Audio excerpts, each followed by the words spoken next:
Welcome back to the AI Breakdown Brief, all the AI headline news you need in around 5 minutes. Quick apology for those of you watching on YouTube. Descript decided to delete these files, so I am doing a redone version that is audio only. We'll be back to our normal visual tomorrow.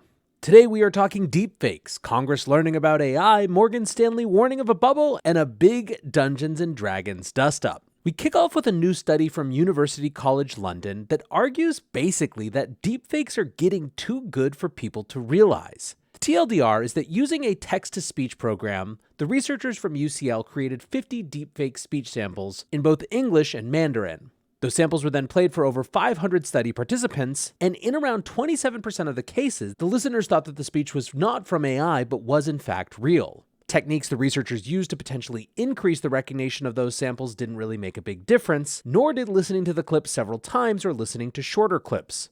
Now, on the one hand, you might be thinking to yourself, if people couldn't recognize deepfake speech 27% of the time, that means they could 73% of the time. That's still firmly in the majority, right? Well, researchers pointed out two things. First, this is a category of technology that is getting better constantly, so that 27% fake-out rate is pretty much destined to do nothing but go up. Second, they point out, it means that if you're just thinking in terms of something like phone scams, 1 in 4 could be successful. Putting a pretty fine point on their conclusions, the study is titled Warning: Humans Cannot Reliably Detect Speech Deepfakes. Basically, the conclusion that researchers come to is that humans cannot be relied upon to detect AI, so we need automatic detectors instead. Unfortunately, the crowd's overall performance in these studies was on par with the best automated detectors we currently have, and was in fact less likely to fail as circumstances changed, so right now it's not clear how viable the automated detection solution really is. Next up, as regular listeners of this show know, artificial intelligence has jumped onto the US legislative agenda in a major way. To help with those efforts, Stanford University is hosting a bootcamp this week. The bootcamp is designed for congressional staffers to get up to speed across a variety of AI-related issues. In fact, it's literally called Congressional Bootcamp on AI and is hosted by the Stanford University Institute for Human-Centered Artificial Intelligence. The experience promises a multi-day bipartisan bootcamp consisting of many sessions unpacking what AI means for international security, future of work, healthcare, and it also includes field trips to Stanford labs and interactive experiences. Stanford says that the program is for mid to senior level congressional staff with a, quote, keen interest in AI and emerging technology policy. Now, I think this is a hugely important type of effort. Staffers are, of course, the front lines for any elected official. They help them figure out what to think about new issues and serve effectively as an extension of them as they have to deal with such a diverse array of issues in any sort of elected role.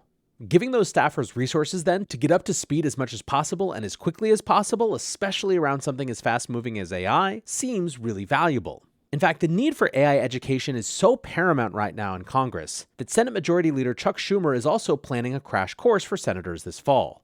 The plan includes at least 9 forums with experts joining to cover issues including copyright, national security, workforce issues, existential risk, transparency, and of course, the implications for elections and democracy.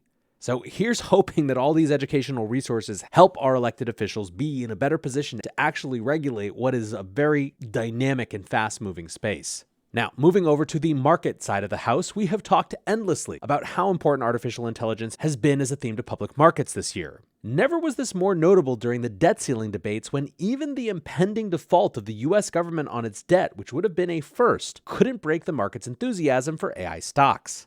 Now, of course, leading that rush has been NVIDIA, which is up more than 200% on the year.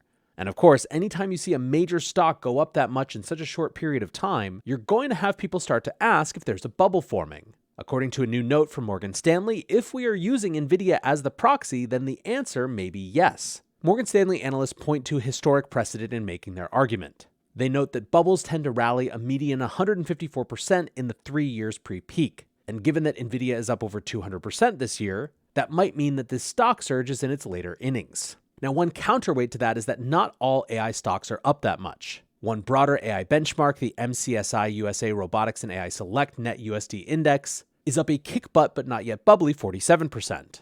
The only thing that's clear right now is that a lot of people are going to make money and a lot of people are going to lose money betting one way or the other on this very hot space.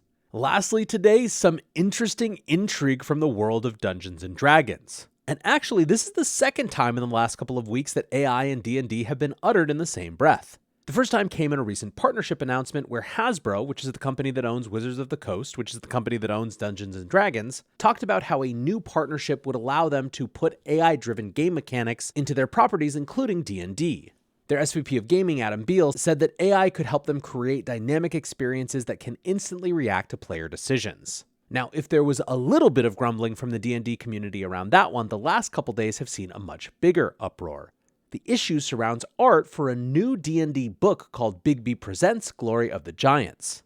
Some intrepid internet netizens noticed that there might be extra fingers on one of the giants in the source book, and started to ask whether AI had been used to create the image. Basically, when questioned, the artist, Ilya Shipin, said that he had used AI as part of the creative process, but that it was only to enhance details. It wasn't like he entered a prompt in Midjourney and this is what came out. Now, it's worth noting that this is an artist who was already maybe out of sync with many others in the D&D community, and frankly the gaming communities in general, who have been extremely hostile to changes in those spaces, such as, for example, NFTs. Ilya is known for using AI art generators, he has an NFT collection on Super Rare, and in many ways there are really two different issues going on here. One is around disclosure. A source at Wizards, for example, told Gizmodo that they weren't aware that Ilya was using AI as part of his process, and further, it certainly wasn't something that they disclosed in the book. And the second is around whether they'll allow AI to be used in the D&D art creation process in general.